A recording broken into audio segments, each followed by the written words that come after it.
अस्तर वाला समीज की सिलाई बताने जा रही हूँ। जिन सबसे पहले मैं आस्तीन तैयार कर रही हूँ। नीचे कपड़े के ऊपर अस्तर रख के पहले चारों तरफ से सिलाई कर देते हैं। सिलाई करने के बाद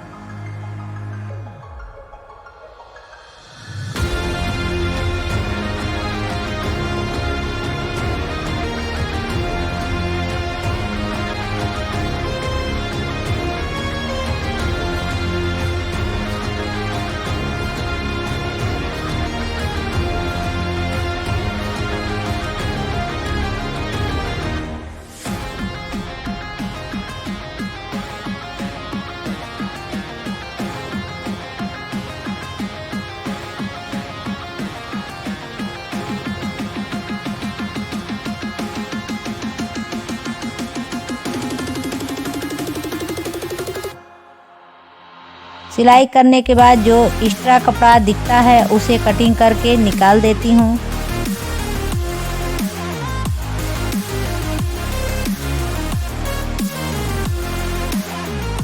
उसके बाद हम नीचे के मोड़ की सिलाई करते हैं। आधा इंच मोड़कर नीचे सिलाई करते हैं।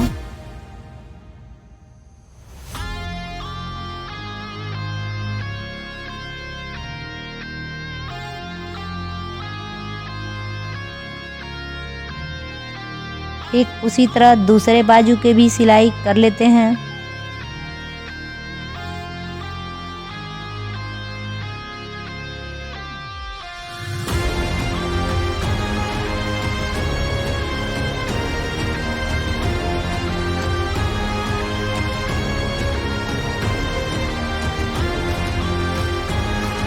फिर सीधे की तरफ से हम नीचे दूसरी सिलाई को करते हैं, जिससे हमारे बाजू में फिनिशिंग आ जाता है।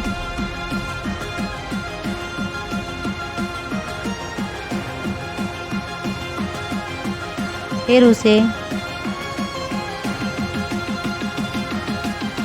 दोनों बाह पे रख के नाप लिया जाता है कि दोनों बाजू एक बराबर है कि नहीं। अगर एक बराबर नहीं है तो उसे कटिंग करके एक बराबर कर लिया जाता है। फिर सिलाई का मुंह खुल जाए न खुले इसलिए उसको फिर सिलाई करके पैक कर दिया जाता है। फिर नाप के हिसाब से आस्तीन और मुड्ढा जितना होता है उसे मोड़कर हम आस्तीन का नाप लेकर ट्रिक लगाते हैं। फिर मुड्ढे के नाप को नाप कर मुड्ढे पे ट्रिक लगाकर आस्तीन से मुड्ढे तक सिलाई कर लेते हैं। ठीक उसी तरह दूसरे बाह को भी हम ट्रिक लगाकर सिलाई कर लेते हैं।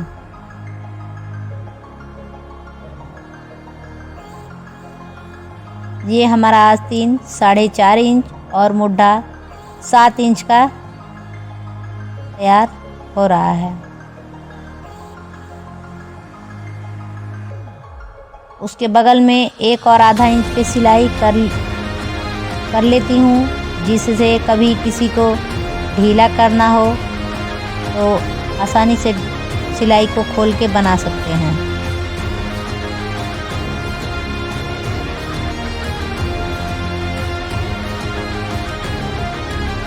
सिलाई करने पे अगर आगे के मुड्ढे का नाप सही न दिख रहा हो गहराई तो कटिंग करके गहराई बना लेते हैं, जैसे यहाँ मैंने किया है। फिर आस्तीन के सिलाई में कपड़ा अधिक फाल्ट किया हो बगल से तो उसको 1 इंच छोड़ के कटिंग करके निकाल लेते हैं।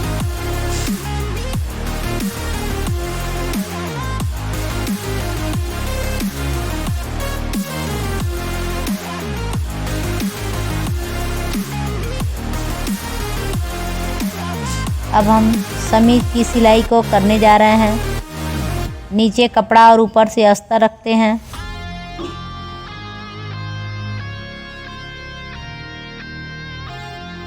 ये हम चौकोर गला बनाए हैं। इस पे अस्तर और कपड़ा दोनों बराबर करके आधा इंच सिलाई गले पे करते हैं।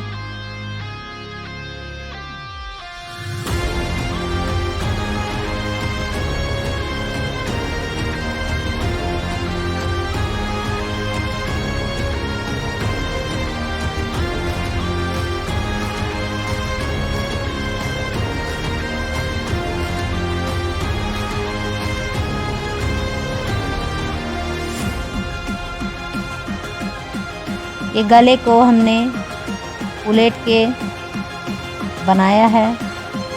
अब उलटने के लिए गला सिलाई करने पे कोने को हल्का हल्का कटिंग कर लिया जाता है, जिससे हमारे गले का शेप आसानी से आ जाए। जैसे यहाँ मैंने कटिंग करके दिखाया है।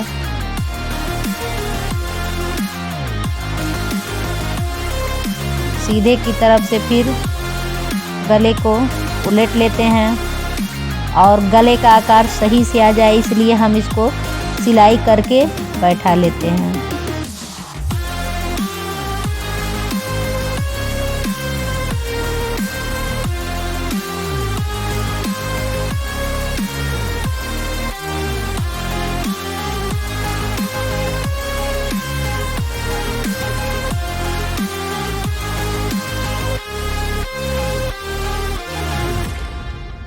उसके बाद गले की सिलाई करने के बाद हम बगल से अस्तर और कपड़े को मिलाकर मुड्ढे की सिलाई करते हैं।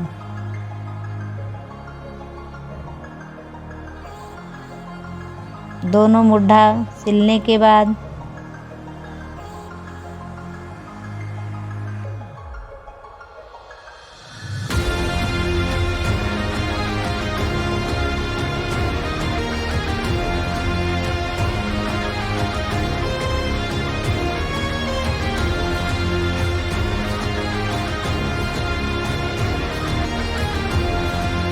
मुड्ढा सिलने के बाद जो कपड़ा अधिक दिखता है उसे कटिंग करके निकाल देते हैं।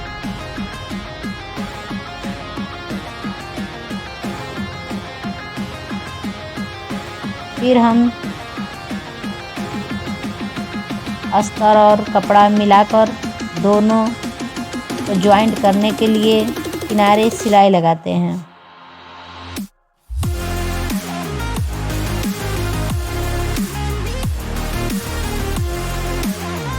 कपड़ा इधर उधर फिसलना, इसलिए हम कपड़े को बराबर करके सिलाई करते हैं।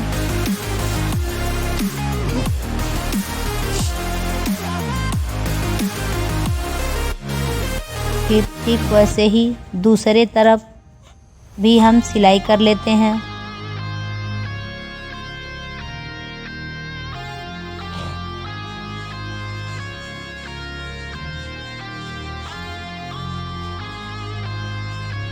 जो अस्तर से अधिक कपड़ा निकलता है फिर हम उसे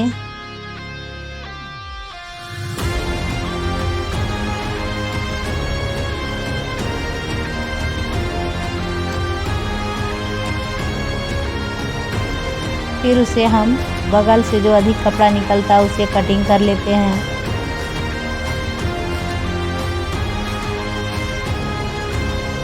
जिससे हमें कपड़े की सिलाई करने में दिक्कत न हो।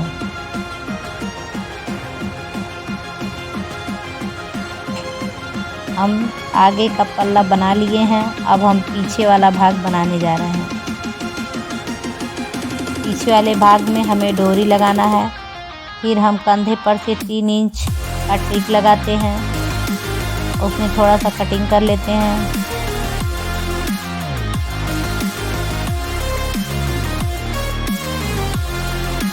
फिर 3 इंच के निशान पे हम डोरी अंदर डाल के ज्वाइंट कर लेते हैं।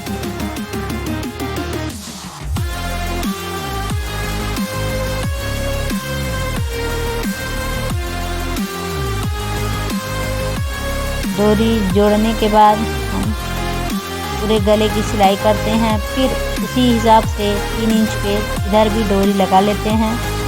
डोरी पे 2-3 बार सिलाई चला लेते हैं, जिससे हमारी डोरी में मजबूती आ जाए, डोरी तनने पे टूटने का डर ना रहे। फिर गले से जो एक्स्ट्रा कपड़ा निकलता हो सिलाई के बाद उसे कटिंग करके हम निकाल देते हैं।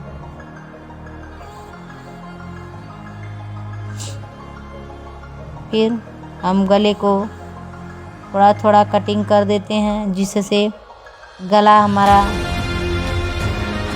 बढ़िया से उलट जाए और दिखने में भी सुंदर लगे।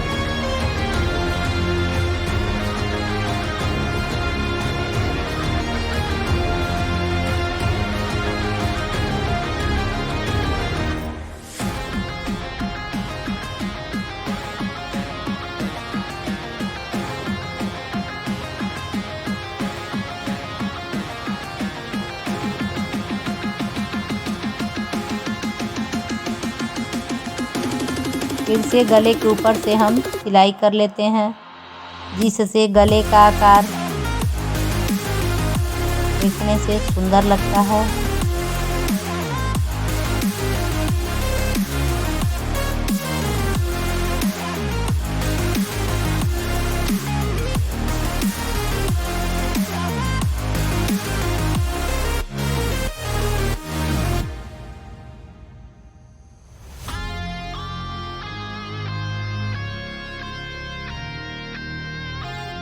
फिर आगे वाला भाग जिस तरह से हमने सिलाई किया है उसी तरह पीछे वाला भी भाग पहले मुड्ढे की सिलाई करेंगे।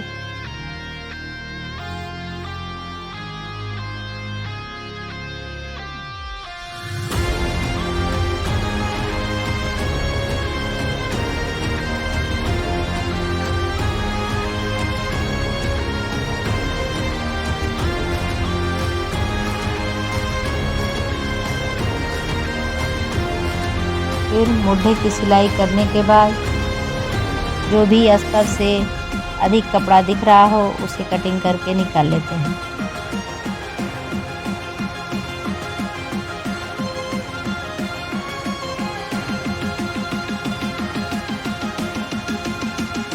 फिर हम दोनों तरफ की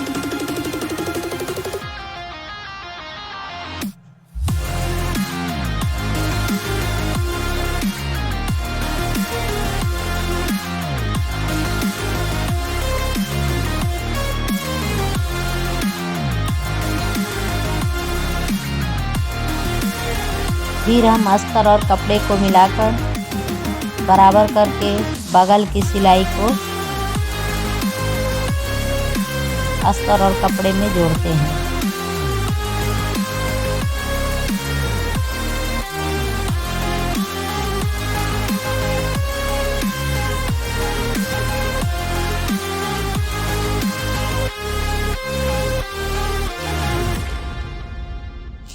जैसे हमने एक तरफ सिला उसी तरह से दूसरे तरफ की भी सिलाई कर लेते हैं।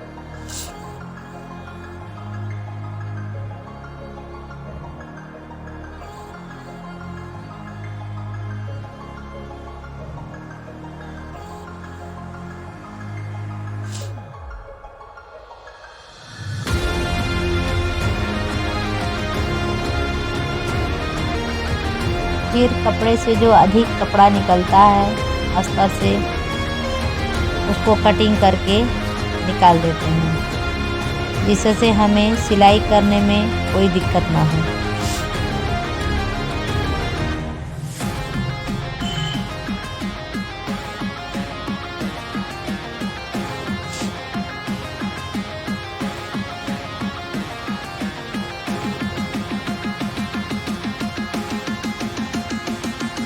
फिर दोनों भाग लेकर हम सबसे पहले कंधे को जोड़ते हैं। आधा इंच की सिलाई कंधे पे करते हैं।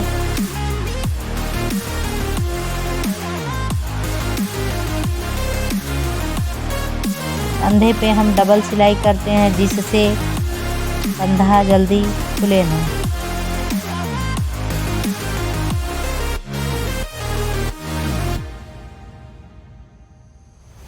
फिर से सीने की चौड़ाई जो भी हो उस हिसाब से नाप लेकर कपड़े की चौड़ाई को नापकर जितना अधिक होता है उतना दोनों तरफ सिलाई कर लिया जाता है।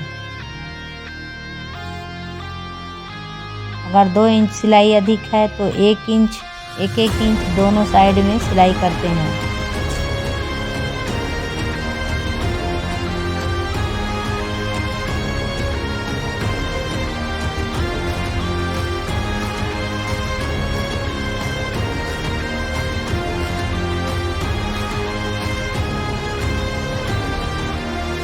सिलाई करते समय हमें ध्यान देना चाहिए कि जहाँ से हमारा खुला भाग रहेगा वहीं पे सिलाई लाके रोकना है।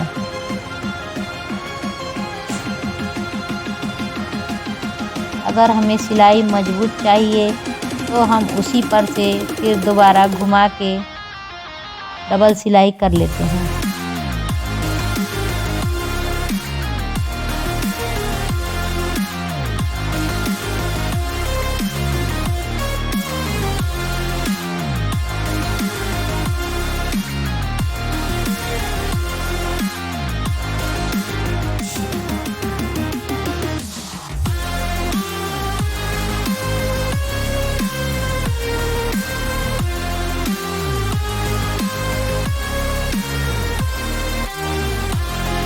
ठीक वैसे ही हम दूसरी तरफ भी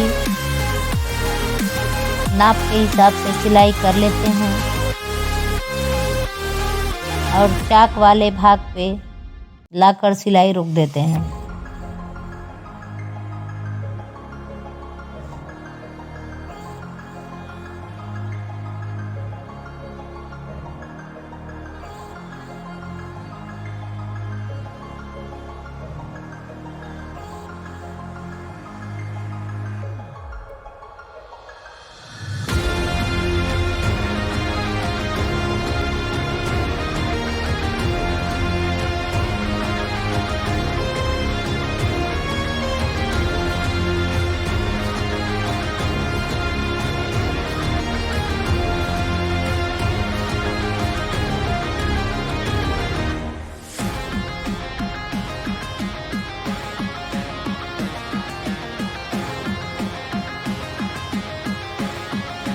बगल की सिलाई करने के बाद फिर हम इंच टेप से सारा नाप कर देख लेते हैं कि जितना हमें चाक चाहिए उतना है कि नहीं, कमर का भाग जितना चाहिए, सीना जितना चाहिए उतना है कि नहीं।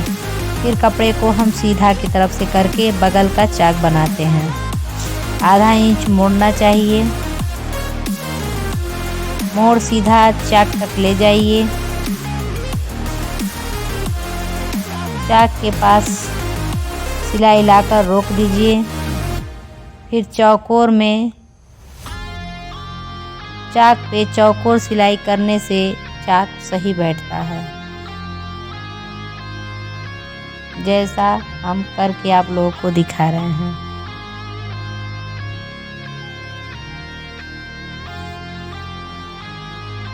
फिर हम दूसरे तरफ का चाक भी उसी तरह बनाएंगे जिस तरह से एक का बनाए हैं, एक तरफ का।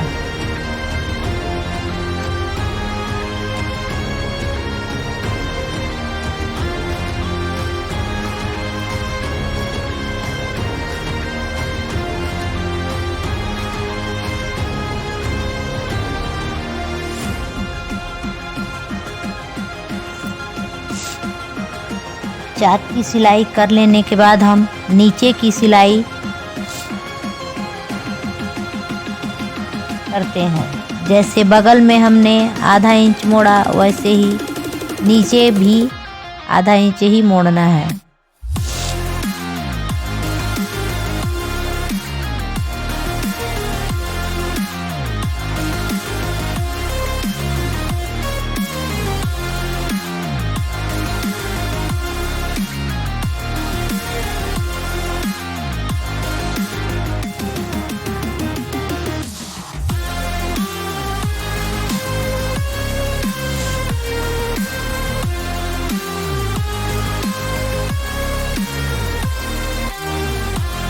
आगे वाले भाग को नाप लीजिए कि हमने सिलाई कितना किया है। उसी हिसाब से अगर हम दूसरे तरफ का भी मोड़ करेंगे नाप कर तो मेरा एक बराबर सिलाई होगा, आगे और पीछे का भाग एक बराबर होगा।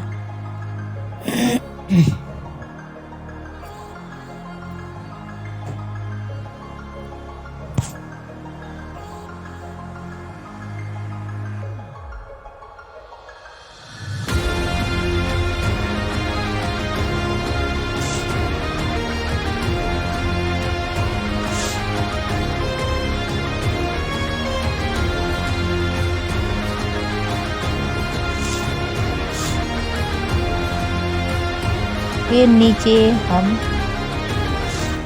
बाजू की ही तरह डबल सिलाई समीज पे बगल और नीचे के भाग में करते हैं।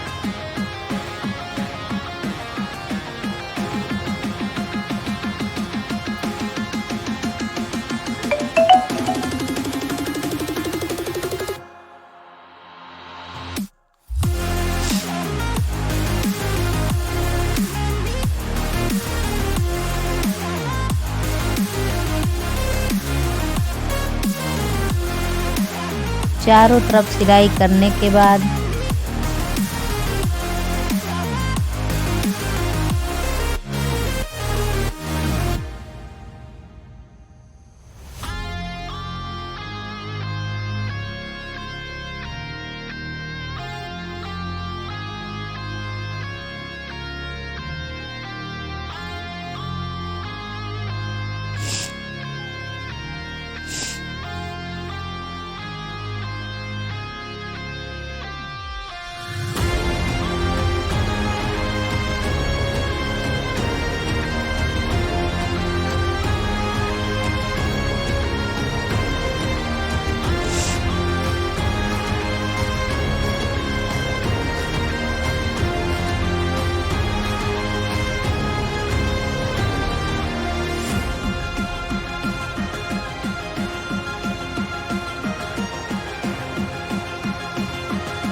हम नीचे की सिलाई करने के बाद बाँह मुड्ढे को नापते हैं कि जितना हमारा मुड्ढा है उतना ही समीज के भाग में भी मुड्ढा होना चाहिए, जिससे हमारे समीज में बाँह सही से बैठ जाए।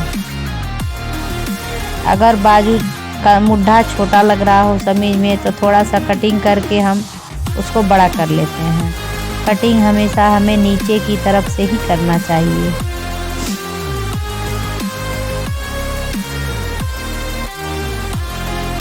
और गहराई आगे की तरफ होनी चाहिए।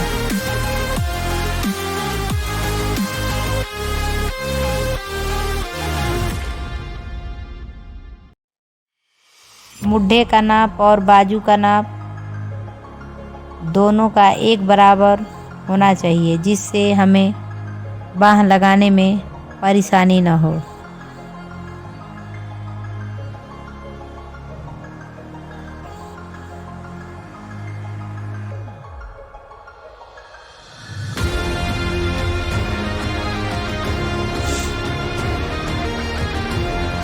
बाँह जोड़ते समय हमें एक चीज़ का विशेष ध्यान देना चाहिए कि आगे बाजू में आगे की गहराई और समीज के आगे की गहराई दोनों एक तरफ होनी चाहिए और मुड्ढा से ही सिलाई मिला के गोलाई में सिलाई किया जाता है, जिससे आपकी बाँह का सेटिंग सही हो।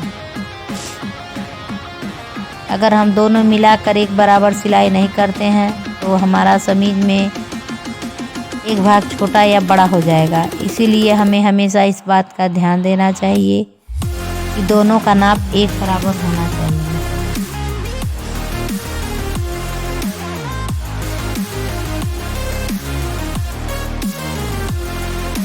अगर हमारे नाप सही होंगे तो हमारा बाजू आराम से बैठ जाएगा, नहीं तो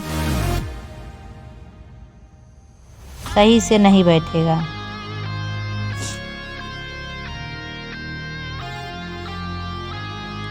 सिलाई हमें बाँह में डबल कर लेनी चाहिए, जिससे खुलने की संभावना नहीं रहती है। वैसे ही दूसरे बाँह को भी हम मुड्ढे से मिलाकर सिलाई कर लेते हैं। उसी हिसाब से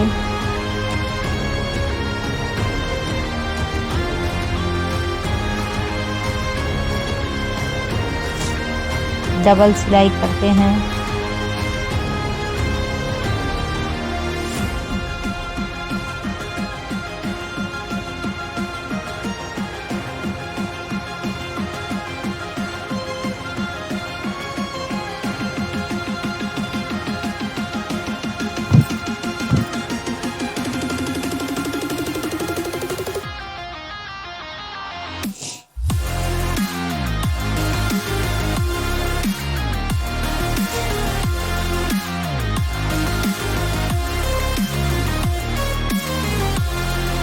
बाह पे हमें हमेशा डबल सिलाई करनी चाहिए, जिससे खुलने की संभावना नहीं रहती है। उसके बाद डोरी में हम नीचे एक फूल बनाकर लगा रहे हैं, जिससे हमारे डोरी की सुंदरता बढ़ जाती है। देखिए, डोरी अंदर करके सीधे की तरफ से डोरी अंदर करके उल्टे की तरफ से सिलाई करते हैं। इसमें भी हम डबल सिलाई कर लेते हैं, जिससे उधरने की संभावना नहीं होती है। वैसे ही दूसरे डोरी में भी सिलाई कर लेते हैं।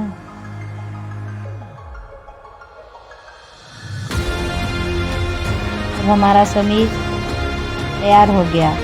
अगर आपको कटिंग सीखना है फ्रेंड, तो आप लोग हमें इसके बाद का वीडियो में हम आपको दिखाएंगे।